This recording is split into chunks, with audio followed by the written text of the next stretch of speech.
independent review organisation Consumer Reports has long been seen as a trusted source by many Americans looking to spend money on everything from home appliances to cars.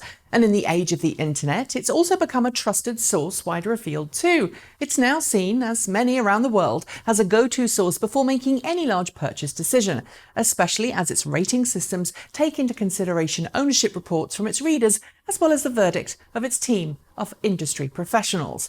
For automakers, earning a Consumer Reports recommendation is seen as a pretty big accolade, since it means that the car is not only seen in a positive light by Consumer Reports review teams, but also by its existing owners. The annual Consumer Reports Reliability Survey is particularly important in helping Consumer Reports rate those vehicles, since it collates the various issues owners have experienced in the previous year and also helps owners predict how reliable the car will be in following months.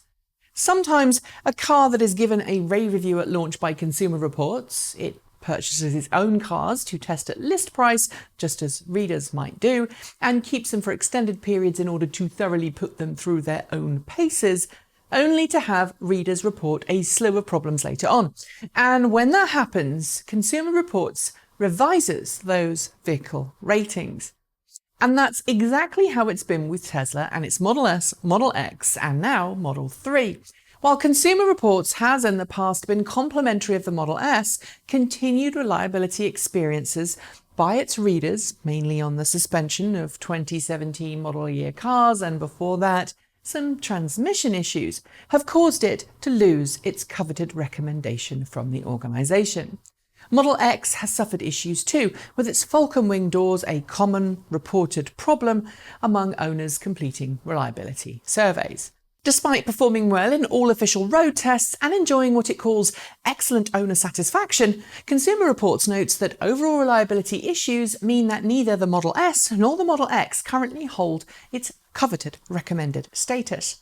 Now the Tesla Model 3 has joined them after the most recent reliability survey reports issues with the Model 3's large touchscreen display, the only driver information interface in the car, as well as trim and glass problems. It used to be a recommended car, but now it isn't. The news has pushed Tesla's shares downwards by nearly 2% shortly after Consumer Reports announced the removal of Model 3 from its recommended list, and lots of news outlets, including this one, have picked up the story. But the purpose of this video isn't to dump on Tesla, as some will undoubtedly say in the comments, nor is it to spread FUD or take out some personal vendetta against the brand, because there isn't one. No. It's to ask one very simple question. Will this removal of recommendation by Consumer Reports affect Tesla Model 3 sales?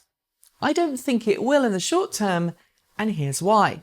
First, buying a car is a very personal thing. Yes, cars may be the most expensive thing we buy after a house, but like houses, car purchases are often driven by emotion rather than basic logic. While reliability should, at least I hope, feature in your purchase decision, you buy a car because of how it makes you feel and what it says about you as a person. In other words, if you want a Tesla and your mind is already made up that you want a Tesla because of how it makes you feel, you're unlikely to change your decision based solely on this news.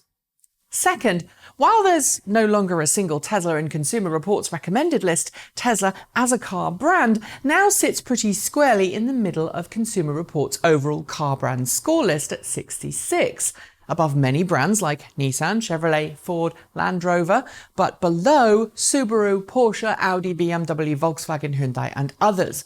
I should note too that these scores take into consideration all cars across a particular brand. For example, the Chevrolet Bolt EV scores very highly individually in the Consumer Reports Reliability Survey, and it earned praise from Consumer Reports reviewers, despite Chevrolet as a whole not doing so well in terms of reliability. And because Chevrolet makes a lot of different models, even though the Bolt EV is its most reliable car and more reliable than Tesla's, other Chevy models keep overall brand reliability low. My point?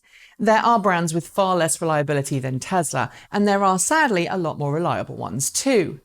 Let's get back to my list though. Third on the list of why this won't make a big difference is the fact that Tesla has become synonymous with electric cars. It's a brand that carries a lot of recognition and a lot of social media influence. When you buy a car, you're not just buying a car, you're buying a status symbol, you're buying into Tesla's philosophy, and often you're putting up with stuff that you wouldn't put up with from other firms because Tesla. In this regard, it's like Apple. People don't buy Apple when they want a super reliable, it just works device. Many buy an Apple because they like the Apple ecosystem, because they've bought into the Apple way of doing things, because they like Apple's support and after-sales service, or sadly, because Apple is trendy. Just like many Tesla owners and fans, Apple fans will forgive obvious issues, flaws, and faults that they wouldn't with any other company because Apple. Essentially, the positives to them cancel out the negatives. I know, personally, acknowledging my own confirmation bias here, that that's the case for me, even though I've had problems with pretty much every Apple product I've purchased. I've given Apple an easy time because it lets me stay in the ecosystem and setup that I've had for years and years and invested a lot of time and money into. Sure, my reasons aren't just because Apple, but I'm no different to someone buying a Tesla because Tesla, right? And this actually segues into the penultimate point I want to make, namely that while Tesla has poor reliability scores, its customer satisfaction scores are almost through the roof. In other words, while the cars themselves may break down, customers still love owning Teslas because of the overall ownership experience, including Tesla Autopilot, the supercharging experience, and the overall simplicity that they see driving a Tesla every day.